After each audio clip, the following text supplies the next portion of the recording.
चॅनलला सबस्क्राईब करण्यासाठी subscribe button दाबा आणि शेजारची ती बेल आयकन पण दाबा, जेणेकरून तुम्हाला नवीन नोटिफिकेशन्स मिळत राहतील.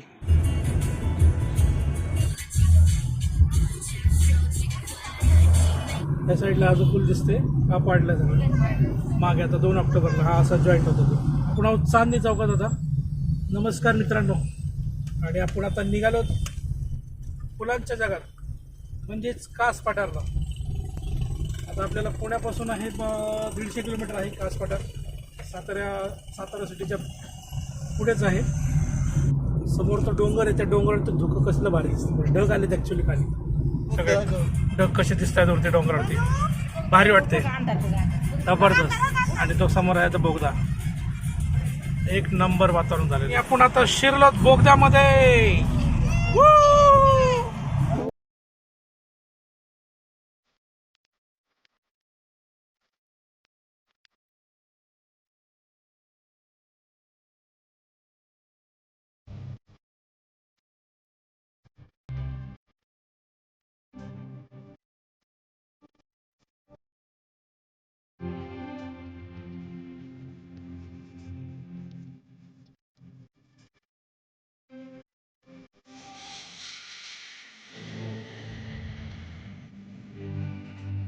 वा, आता या साईडला बघा कसलं भारी दिसतंय, डोंगर दिसत आहेत. आणि या साईडला बघा ढग आहेत सगळे डोंगरावरती. नाश्त्यासाठी थांबलो तिथं शिवनेरी मिसळमध्ये. गाडी तर लावली, सगळे उतरलोत. बघू आता फर्स्ट टाइम मी पण आता शिवनेरी मिसळ ट्राय करणार आहे. Let's see. हे बघा आता आपली मिसळ आलेली आहे. फरसाण, दही, गुलाबजाम, मटकी, पाव, सोलकढी आणि हे सॅम्पल. अजून सॅम्पल येईल. आणि बघा परी काय खाते तू? पाव? तू नुसतं पाव का?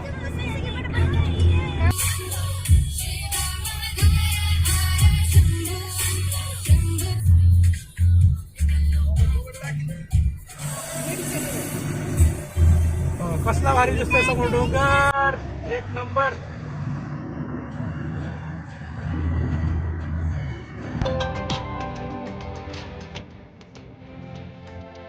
मित्रांनो, कसारा घाटामध्ये ड्राईव्ह करायला खूप मजा येत होती. अगदी रोलर कोस्टरमध्ये बसल्यासारखं वाटत होतं.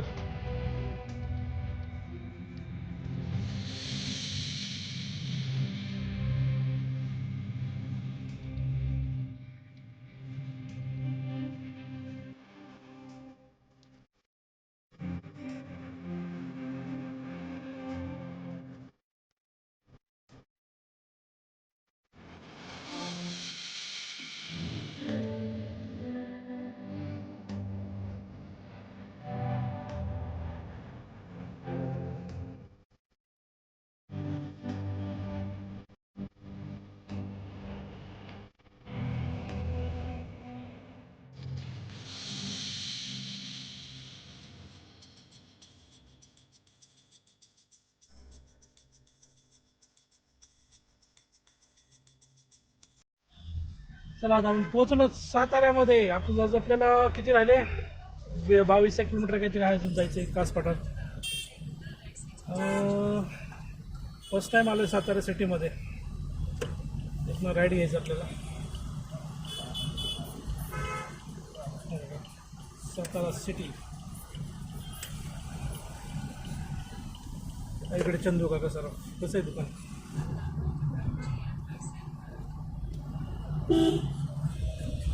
फायनली आपण कास रोडला लागलो. हा घाट चढतोय आणि बघा समोर तो डोंगर कसला भारी दिसतोय. वरती जायला रस्ता आहे. हा, सरड्यासारखं वाटते ना? सरडा काय मगर?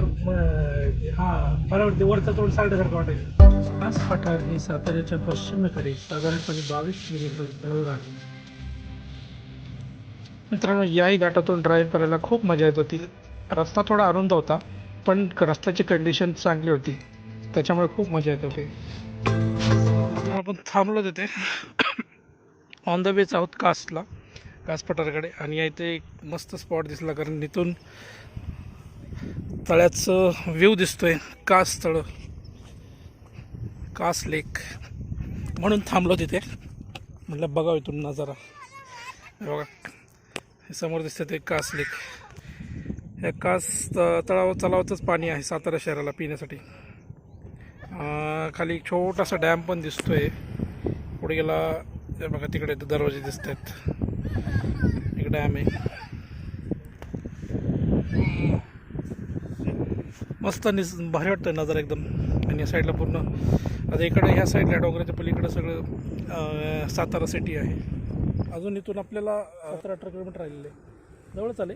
आता मध्ये मध्ये जे काय आपल्याला बघत भेटेल स्पॉट्स वगैरे मस्त असे स्पॉट्स तिथं थांबायचा प्रयत्न करू आणि एन्जॉय करू व्ह्यूज वगैरे. सध्या तरी हा व्ह्यू मला भारी दिसतोय म्हणूनच थांबलो आम्ही. एक थोडासा टाईम इथं स्पेंड करू 5-10 मिनटं आणि मग इथून निघू पुढे.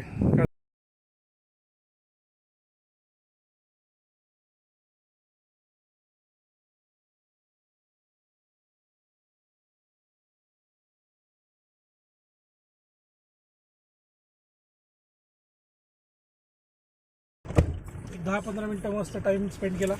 अजून किती आला सगळं 16-17 किलोमीटर वाटतं. अजून एका भन्नाट स्पॉटवरती थांबलो आम्ही. हा सरळ इकडे कासला जातो रस्ता आणि या इथे थांबलो. गाडी लावली ते पलीकडे रोडच्या पलीकडे. आणि इथे बघा एक तळ्यासारखं म्हणजे साचलेलं पाणी खड्डा आहे तिथे. मस्त वाटलं. आणि रस्त्याच्या बाजूला कडेला बघा ना दोन्ही साईडला हे असे मोठे मोठे गवत आहेत. असे आपले कमरे एवढे आहेत. मस्त वाटतं एकदम जबरदस्त. पावसाळ्यात किती भारी वाटतं राव. पूर्ण हिरवं गार दिसत असतं. एकदम असं हिरवी चादर अंतरल्यासारखं वाटतं. आणि खास करून जर डांबरी रस्ता असेल रस्त्याच्या दोन्ही कडेला जर असं गवत असेल मग तर काय विचारायलाच नको. एक नंबर वाटतं एकदम. आणि बघा ना किती मोठे गवत आहेत. काय माहीत नाही पण भरपूर मोठे गवत.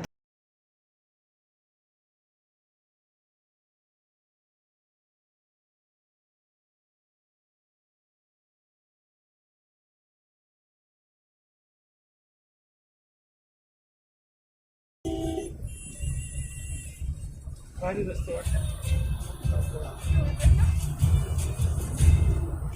इथल्या रस्त्यांनी ड्राईव्ह करायला खूपच मजा येत होती. आता इथून किती द्यावं लागते? दर प्रत्येक माणसाचे 100 रुपये द्यावं लागतात. बघा आता आपण इथं पहिल्या खिडकीपाशी आलो. इथनं तुम्ही तिकीट घेऊ शकता. प्रत्येकी 100 रुपये. ऑनलाईन पण करू शकता. ऑनलाईन असेल तर इथून भेटतं. चला आता आपण इथून घेतले. आपण इथून घेतलं आणि हा तिकीट किती एकच दिले का? वेगवेगळे दिलेत ना? एकच दिलंय पार्किंगचं. कोणचं? हा कारण ते ना ते तिकिटावर सोडतात बघा गेटवर. ऑलराईट. तो इकडं जायचं आपल्याला पण इथून पार्किंग आहे. इकडं पार्किंग का? ओके चला आता बघा इकडं जायचं ॲक्च्युली कास पण इकडे पार्किंग आहे. आपल्याला पार्किंगकडे जायचं. आधी पार्किंग करायची गाडी तिथून मग बसने जायचं. असे अरेंजमेंट आहे ते. बसनीच आहे तिथं जायला.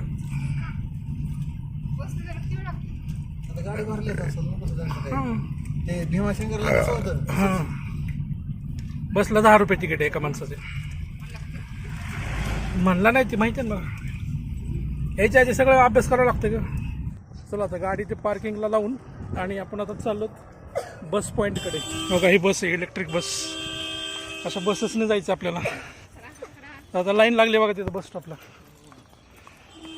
PMLच्या बस आहेत. आपल्याकडल्या बस आहेत सगळे. आपल्याकडल्या बस आल्या तिकडे.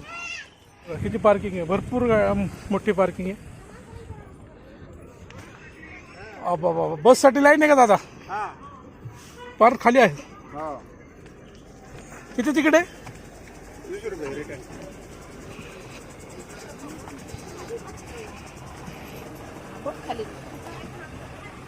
चला बघा ह्या बसेस आहेत आणि बघा लाईन किती भरपूर लागलेली आहे बससाठी. चला आता काय पर्याय तर नाही आहे. लाईनमध्ये तर लागावंच लागणार आहे. हे बघा किती लाईन आहे. हे सगळे बसने जाण्यासाठी आहे. चला आता फायनली आपल्याला बस भेटली कास पठारला जायला. Electric bus. आणि बघा बस खचाखच भरली. चला ऑलराईट. बघा आपल्याला बसनी तर सोडलेलं आहे. किती गेट नंबर आहे? आपल्याला बसने गेट नंबर 3 पैसे सोडले आहे. आणि कास पठारावरती एकूण 4 गेट आहेत. 1, 2, 3, 4. त्यातून तुम्ही कुठेही फिरू शकता 4ही गेटमधून जे तुमच्याकडे तिकीट काढलेलं असतं त्या तिकिटावरती तुम्ही कुठेही कास पठारावरती चारही गेट्समधून आतमध्ये जाऊन फिरू शकता. आणि हा समोर असा नकाशा आहे ज्याच्यावरती पूर्ण माहिती दिली आहे की कास पठाराच्या आसपास कुठली ठिकाणं बघण्यासारखी आहेत. आता आपण गेट नंबर 3ला आहेत आणि इथून एंट्री करायचं. आता बघायला कुठे भेटेल? नंबर आहेत तिकडे पण आहेत थोडेफार, 4 नंबरला पण आहेत, सगळे आहेत पण थोडेफार आहेत. चला आता फायनली आपण गेट नंबर 3मधून एंटर केलेलो आहोत आणि भरपूर मोठा आहे फिरण्यासारखं. आता हे बघा, हे सगळे बसेस वगैरे पिक अँड ड्रॉप्स. आणि आता कसं जायचं, कुठं जायचं बघा. आता भरपूर चालायचं आहे, भरपूर फुलं वगैरे असतील इथे. या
बस प्रदूषण होऊ नये म्हणून खबरदारी. आणि याचे डूज अँड डोंट्स जे करायचे की नाही करायचे गोष्टी आहेत. आंबवली वजराई धबधबा इथून 7 किलोमीटर सरळ.